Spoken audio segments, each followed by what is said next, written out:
ha estado a la defensiva porque el paso de reanudar las relaciones es una cosa que Cuba nunca quiso. Desde el punto de vista de la imagen popular, después que le viene diciendo 56 años que los americanos son los malos, etcétera, etcétera, no le queda más remedio para la imagen, y yo es lo que yo creo. Esas palabras que dijo hoy en Costa Rica es para la imagen interna de decirle a su pueblo que ellos no van a conceder nada cuando ya sabemos que todo está cocinado, si no, no hubiera comenzado el proceso de relaciones. Esto de las relaciones son, ese es un paso que ya dieron desde el 17 de diciembre ambos gobernantes. Todo lo demás yo diría que es retórica para consumo interno y también para consumo interno, porque aquí afuera mucha gente dice que los americanos, que lo que ha concedido todo, y no es verdad, todo lo contrario. Desde el punto de vista cubano quizás hayan habido concesiones, pero desde el punto de vista del interés norteamericano, el hecho de que Cuba haya hecho lo que no ha querido hacer nunca, lo que Fidel Castro nunca quiso hacer, incluso Fidel Castro lo acaba de decir en su carta que no le gusta lo que está pasando, eso es una concesión del gobierno cubano por la necesidad que tiene en este momento y por lo que está pasando en Venezuela, no solamente la falta del petróleo, sino el gran escándalo que está en este momento atrapado el gobierno venezolano relacionado con el narcotráfico. Bueno, estabas mencionando, Raúl Castro está en Costa Rica en la cumbre de la CELAC, y para aquellos que no saben qué fue lo que dijo, vamos a recordarse. Cuba y los Estados Unidos debemos aprender el arte de la convivencia civilizada, basada en el respeto a las diferencias entre ambos gobiernos y en la cooperación en temas de interés común que contribuya a la solución de los desafíos que enfrentan el hemisferio y el mundo.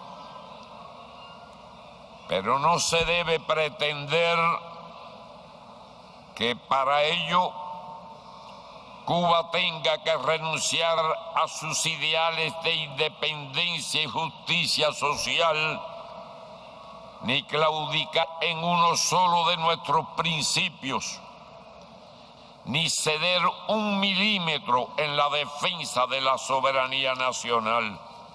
El problema principal no ha sido resuelto. El bloqueo económico, comercial y financiero que provoca enormes daños humanos y económicos y es una violación del derecho internacional, debe cesar.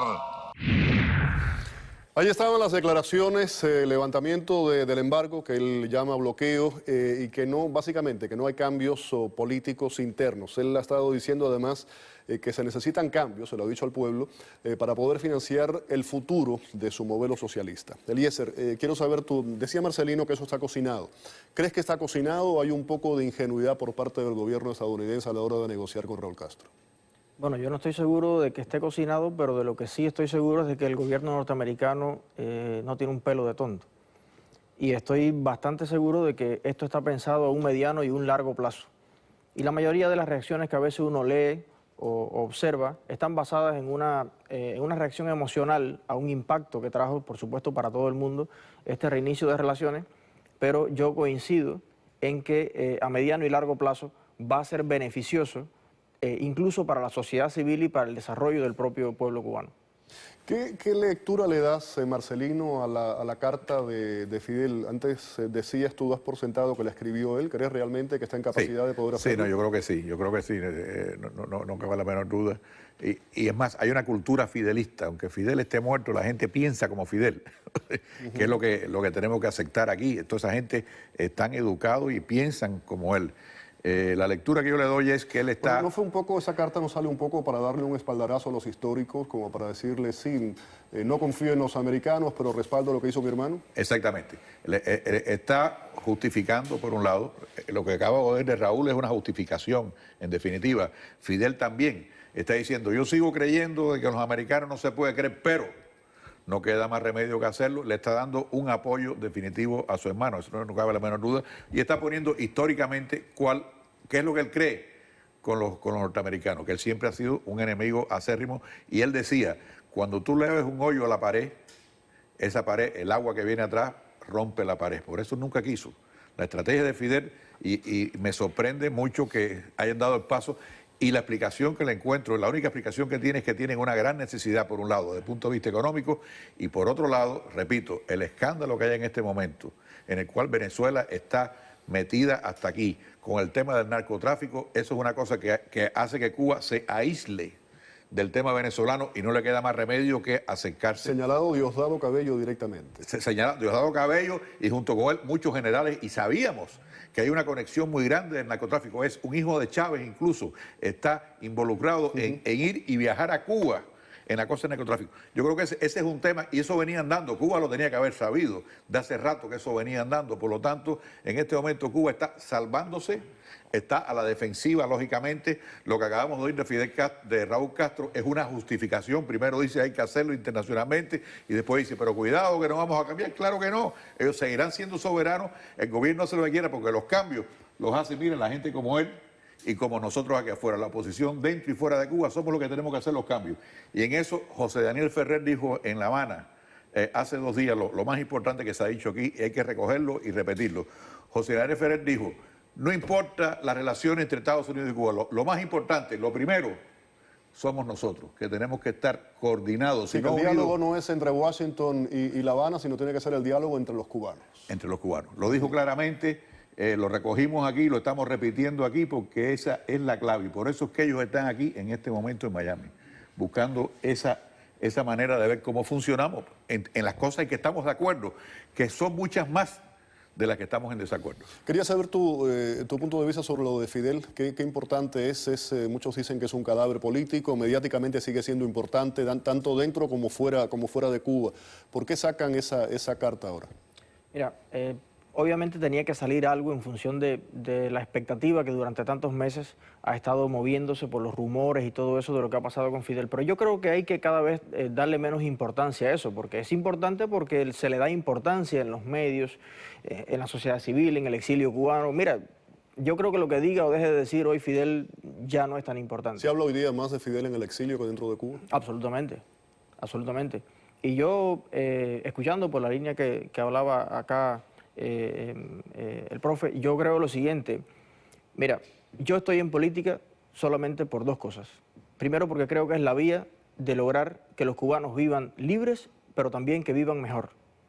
Este debate suele plantearse, y para mí es un error, derechos humanos, US, economía. Y yo creo que esto ya se está iniciando a reflexionarse mal. La economía está estrechamente ligada a la materialización de los derechos que nosotros queremos que tenga todo el pueblo.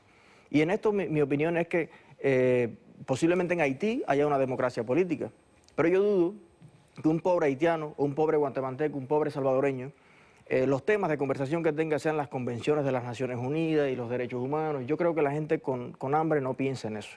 Y por tanto no creo que haya que oponerse a un nuevo escenario donde me parece obvio que se empiece por los puntos que no van a frenar el debate, que pueden ser los puntos económicos, pero que nosotros como sociedad civil y como pueblo tenemos mucho que mejorar todavía en eso. Bueno, mucha gente dice, por ejemplo, el modelo chino, lo que ha ocurrido en China, sí, bueno, económicamente cambió, pero ¿hay similitudes entre China y Cuba? Ninguna. Ninguna. Absolutamente. De hecho, yo creo que ahí están los puntos importantes en todo este debate. ¿Qué somos los cubanos realmente? Habría que preguntarse y consultar especialistas si nos sentimos suramericanos. Habría que ver si el pueblo cubano se siente caribeño. O habría que ver si realmente cuando recorres las calles y cuando conversas con la gente notas un espíritu netamente occidental. Yo creo que a pesar de 54 años de aislamiento, el pueblo de Cuba comparte los valores que comparte todo el mundo occidental. Y tenemos una interpretación, y ojo, esto es importante. El gobierno cubano está haciendo énfasis en la interpretación de los derechos humanos y dice que son interpretaciones distintas las que tiene el gobierno de Estados Unidos y las que tiene el gobierno cubano. Bueno, de los 4 actores que intervienen en este proceso, gobierno y pueblo cubano y gobierno y pueblo norteamericano, 3 de 4 tenemos la misma interpretación y compartimos cómo están escritos los derechos humanos. El único que tiene una interpretación diferente es el gobierno cubano, que por cierto todavía no la ha explicado. Así que yo creo que este nuevo contexto, como habla a veces Barack Obama de un diálogo franco, sincero, implica que el gobierno cubano va a tener que empezar a explicarse en temas que nunca se ha explicado. Y yo lo que estoy viendo aquí, en la cumbre de la CELAC, es de alguna manera cómo Raúl se justifica ante los miembros de la CELAC y ante una Suramérica y Centroamérica que ha sido arrastrada por Cuba durante medio siglo a las luchas, a la trinchera, al antiimperialismo, a la manera en que Cuba interpreta todas esas cosas, y hoy en día esa América está un poco estupefacta, ¿no? O sea, en cierta forma que crearon un poco ese eje del ALBA donde está Nicaragua, está Venezuela, está Bolivia, está Ecuador, y se está bajando del bote, del barco Cuba en medio de la travesía. Sí, pero no sabe nadar. Ya. Cuba no sabe jugar a la política real, a la política de acuerdo a los intereses de los ciudadanos, al desarrollo económico, a las libertades. El gobierno cubano simplemente no sabe jugar a eso, pero lo que creo que tiene de interesante el nuevo contexto es que por primera vez va a quedar desnudo en sus intenciones y en su manera de actuar ante el propio pueblo cubano, que se ha creado una expectativa que no se puede frenar. Marcelino. Sí. En esa misma línea hay una dimensión muy importante que lo toca a él personalmente, y es que parte de la agenda de las negociaciones y de lo que va a pasar en este nuevo contexto es que Cuba no puede ya decir más que no a la Internet. El Internet es un fenómeno que tiene su propia dinámica y que le da a los ciudadanos una capacidad, una ventana al mundo y entre ellos. Y cuando en Cuba se produzca el fenómeno de que se abra más, ya en este momento hay 1,5 millones de teléfonos celulares, en este momento hay un inicio de entrar en ese mundo en el cual estamos y en el mundo que ha estado negado al pueblo cubano y a la juventud como él. En este momento, una de las cosas más importantes que va a pasar es el fenómeno de que Cuba se inicia en el proceso de participar en la informática, la Internet, todos los avances, y eso le va a dar al ciudadano ¿Crees que cubano... el régimen va a permitir eso? Entonces, eventualmente... Es que no le queda más remedio. Eventualmente, por lo que condenaron entonces a Alan Pedrosa, en cuestión de meses pudiera ser legal. Exactamente. Fíjate, tú mencionaste China anteriormente. Yo estuve en China, posiblemente tú hayas estado también. En China tú vas y ves a los jóvenes en cuartos gigantescos, todos conectados a Internet, con limitaciones, porque sabemos que ellos han limitado a Google, pero ya cuando tú abres esa puerta, es prácticamente imposible cerrarla. En este momento yo me enteré que hay una red, una intranet que se ha creado en La Habana, de 2,000 personas que están conectadas entre ellos. 9.000. 9,000, mira eso. Cuando esos 9,000 que no tienen Internet, pero si a uno de ellos tú le metes la Internet y metes la Internet ahí,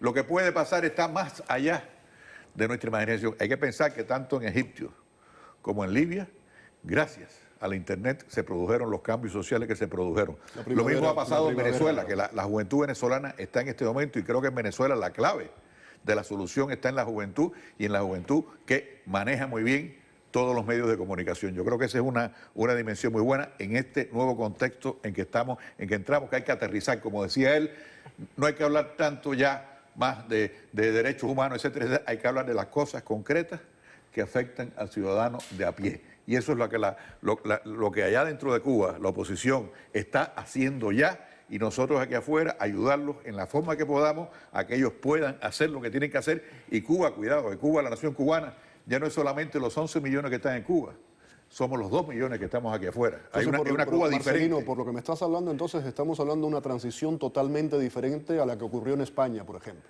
No tiene nada que ver.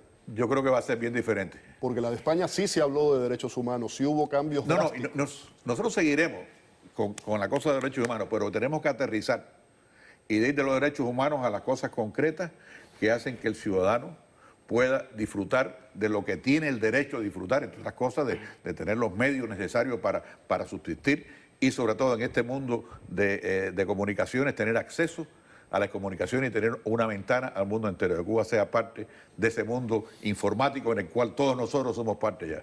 Quiero, antes de ir a la pausa, las conversaciones, cómo se manejaron con secretismo. Hay quien cuestiona, por ejemplo, cómo la lista de presos, no se sabía hasta el otro día exactamente quiénes estaban ahí, cómo salieron esos nombres, a quiénes liberaron exactamente.